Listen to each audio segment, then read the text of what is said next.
쌍꺼풀 성형의 영원한 숙제, 메모리냐 절개냐, 그것이 문제입니다. 안녕하십니까? 다람던 성형외과 원장 진희상입니다. 쌍꺼풀 과연 내가 원한다고 다 될까요? 내가 선택할 수 있는 문제일까요? 쌍꺼풀 수술의 절개와 비절개의 모든 것, 지금 바로 시작합니다. 매몰법과 절개법의 가장 큰 차이는 수술 방법이고 접근 방법인데, 매몰법은 간단하게 구멍을 통해서 쌍꺼풀을 만들어주는 방법이고, 절개법은 내가 원하는 라인에 절개를 가해서 쌍꺼풀을 만들어내는 방법이라고 하겠습니다.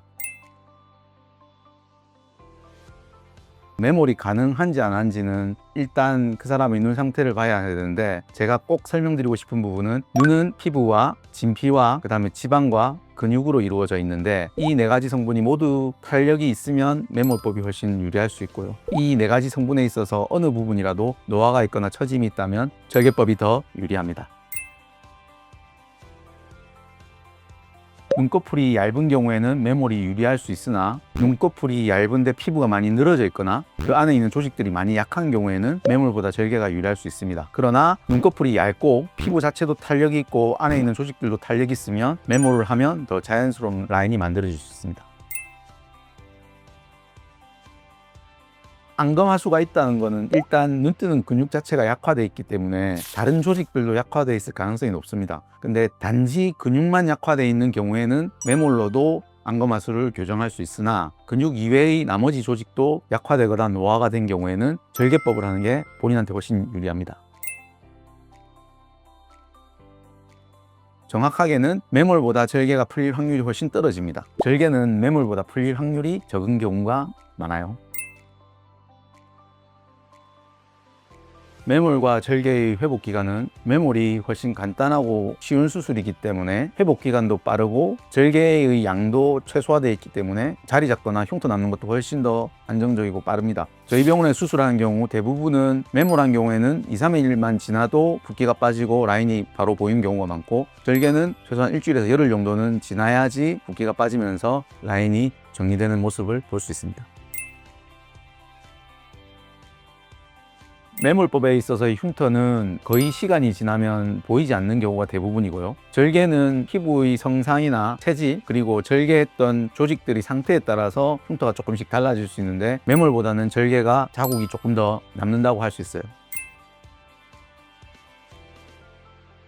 아까 제가 제일 처음 말씀드렸던 내용이 가장 핵심적인 내용인데, 눈꺼풀에 있어서의 조직은 네 가지 층으로 이루어졌다고 했는데, 노화가 되면 될수록 각 층의 늘어짐과 탄성이 떨어지게 됩니다. 그렇게 되면 각 층이 늘어짐과 탄성이 떨어진 정도에 따라서 매몰을 하거나 절개를 하거나 그렇게 수술 방법을 결정하게 되는데, 40, 50대인 경우에는 20, 30대보다 필연적으로 탄성이나 늘어짐이 많을 수밖에 없기 때문에 거의 대부분은 절개를 해야 된다고 생각하시는 게 더 바람직하다고 생각합니다.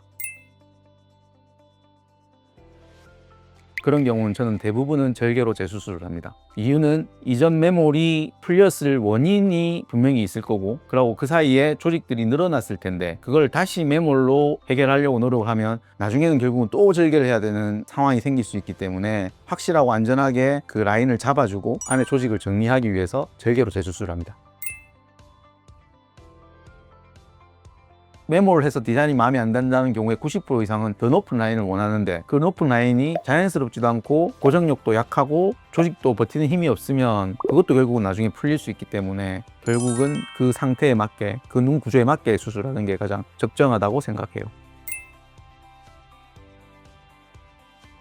매몰 후에 풀리면 고객이 꼭 원하는 경우에는 매몰을 한 번 더 하는 경우도 있지만, 대부분은 매몰하고 풀린 경우에는 절개를 하는 게 고객분들한테 훨씬 유리합니다.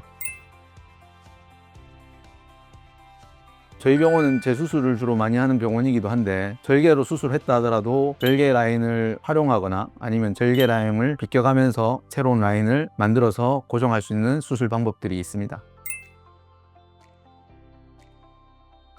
매몰은 간단하게 구멍을 내서 그 구멍을 통해서 실을 넣고 빼고 하면서 만들어내는 쌍꺼풀이고, 절개법은 절개 라인으로 절개를 다 해서 안에 있는 구조에 있는 조직들을 다 정리하고 정돈해서 묶어주고 나오는 수술이기 때문에, 수술의 난이도와 수술 시간 그리고 수술에 들어가는 에너지 자체가 다르기 때문에 수술 비용이 달라요. 저희 병원에서는 수술하고 나서 렌즈는 한 2, 3주 정도 지나서 끼는 게 좋다고 말씀드리고, 화장은 화장품이 상처가 다 안 난 곳에 들어가게 되면 염증이 생길 수 있기 때문에 3주나 한 달 정도 지나서 눈화장은 가능하다고 얘기를 드리고, 좀 더 안전하게는 2달까지도 눈화장은 좀 잘 해달라고 얘기를 하며, 운동 같은 경우에는 땀이 심하게 나지 않는다면 수술하고 나서 2, 3주 정도 지나서, 아니면 빠르면 일주일 정도라도 운동은 가능합니다. 근데 땀이 너무 많이 나서 상처에 땀이 들어가거나 이렇게 되면 그것 또한 염증이 될 수 있기 때문에 고객의 안전을 위해서 그 기간을 좀 지켜주시는 게 좀 낫다고 생각합니다. 제가 상담할 때 가장 중요하게 보는 눈의 조건은 눈의 구조와 눈의 피부의 탄력도, 그리고 기존 그 눈에서 가지고 있는 피부 결, 그런 것들을 가장 중요하게 보고, 그 다음으로 고객이 원하는 눈의 모양이 어떤 건지, 고객이 원하는 니즈가 무엇인지를 파악하는 것을 가장 중요하게 생각합니다. 매몰이냐 절개냐 고민을 하는 분들이 아주 많을 텐데, 제가 개인적으로 생각하는 부분들은 90% 정도의 케이스는 절개를 하는 게 유리하다는 기준을 가지고 있고요, 10% 정도는 매몰도 충분히 가능하다라고 생각을 합니다. 이유는 생각보다 매몰을 해서 결과가 더 좋을 만큼 구조가 안정적인 경우가 흔하지 않습니다. 그래서 젊은 친구, 어린 친구들, 눈에 화장도 많이 안 하고 자극도 많이 안 준 친구들인 경우에는 매몰을 해도 충분히 라인도 만들어지고 유지가 가능하지만, 요즘은 추세가 눈화장도 많이 하고 눈에 자극도 많이 주고 그다음 눈도 많이 비비고 하기 때문에 조직 자체가 약해져 있는 경우에는 분명히 매몰보다 절개가 10배 이상 유리합니다. 쌍꺼풀 수술에 있어서 매몰이냐 절개냐는 성형외과 의사로서도 고민이 되는 부분이긴 합니다. 그렇지만 제일 중요한 건 얼마나 이 수술이 확실하고 안전하고 자연스럽고 바르냐, 어떤 게 더 그거에 더 근접하냐라고 접근을 하는 게, 어떤 방법을 선택하는 게 더 현명한지에 대한 해답이 될 것 같습니다. 지금까지 더 아름다운 성형외과 원장 진의상이었습니다.